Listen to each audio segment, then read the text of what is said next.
All right, I'm sure everybody felt this one, Colonial Pipeline, right? This one was interesting in both scope and methodology.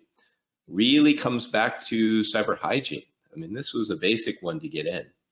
And interestingly enough, this was one where somebody wasn't using good passwords. For 30 plus years, I've been talking about passwords. We'll get into that a little bit later. And it was able to affect the admin side of the Colonial Pipeline network, not the actual control mechanisms of the pipeline. They shut those down just to be safe, which means their methodology didn't allow for proper segmentation.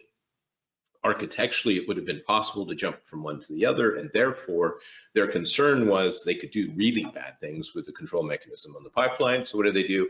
Shut it down, unplug it. And since everything's controlled by networks now, it shut down the whole pipeline, right? Huge cost, huge delay, and so many people were affected by this one. Pretty much everybody on the eastern seaboard, almost everybody east of Mississippi, if you want to be honest. It's a huge one, hugely impactful.